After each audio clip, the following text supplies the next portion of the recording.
In most countries, the sex industry is considered a legal red line, but in a few places it carries a label of legality. When that so-called legality is exploited, what kind of consequences does it bring? After a long effort, we received permission. Our director Han Wei and the team are taking you inside a place called Daulatdia. It may be hard to believe, but places like this still exist in the world. Right now, we're on a small wooden boat crossing the lower Ganges, known here in Bangladesh as the Padma River. On the opposite bank behind me is our destination, Daulatdia. In the past, trucks had to wait 2 to 3 days at the ferry crossing here before heading to the capital, Dhaka. We've now entered Daulatdia. At first glance, it doesn't look very different from a small local market. There are breakfast stalls, convenience shops, barber shops, everything you'd expect. Even though it's only 10 a.m., there are already quite a few people out on the streets. According to estimates, Daulatdia has a population of over 38,000 people. Among them, more than 1,500 women are sex workers. Most of them live in tightly packed tin-roofed rooms where sunlight barely makes its way through the cracks.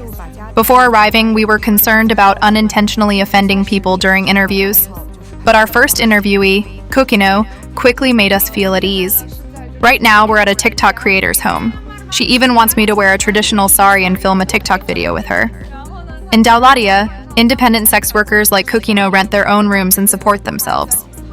But there's another group known as debt-based sex workers. Many of them were sold here by traffickers, or even by their own families. A madam pays money to the seller, and that money becomes the girl's debt. They must then work to repay it.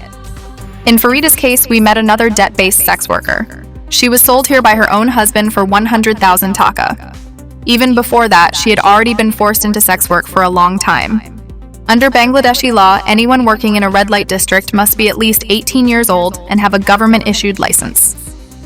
But during our interviews, we found that many girls were brought here at 14 or 15, or even younger. This is clearly illegal. So how is the law being bypassed?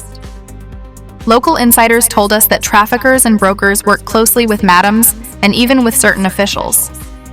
Fake medical certificates. In this gray system, pimps recruit and sell girls. Madams control and manage them. Authorities issue licenses. And in many cases, the police play a key role in allowing the system to continue. Some sex workers told us that police officers take advantage of them, using legal threats as pressure. Laws meant to regulate the industry are sometimes used against the very people they are supposed to protect.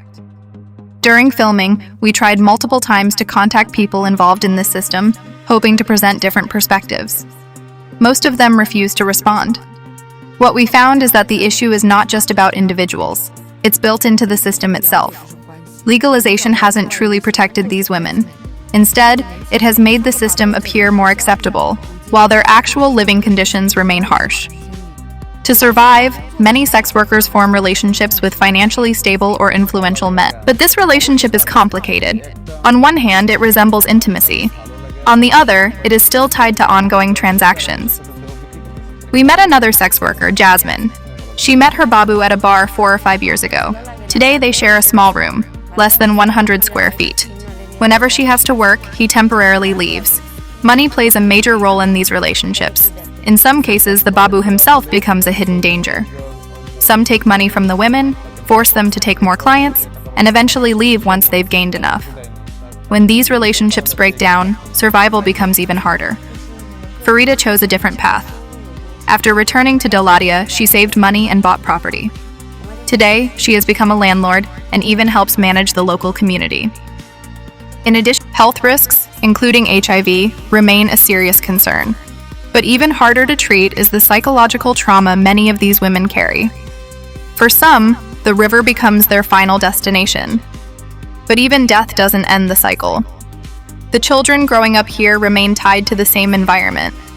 Without support, many of them are exposed to drugs, exploitation, and the same cycle repeating itself. Still, there are small signs of change. One woman named Sahara broke away from this life, and her decision created new opportunities for her younger sister and her child. Her story is not unique. Change is happening slowly, but it is happening. We wanted to understand what drives people into this system. Many women come from extreme poverty. In many cases, marriage is seen as their only form of financial security. When that fails, through abandonment, polygamy, or early divorce, they are often left with no support. Families are usually unwilling to take them back. And once they enter the sex industry, they face both legal and social barriers. Bangladesh still operates under many colonial-era laws. Prostitution itself is not entirely illegal, but socially, it is still heavily stigmatized. Women in the system are often denied housing and other opportunities. To access services, they need ID documents, and those IDs often list a red light district as their address. That label follows them everywhere. In many ways, stigma becomes a prison without walls. Every person we spoke to said the same thing: they don't want to be rescued. What they want is something much simpler.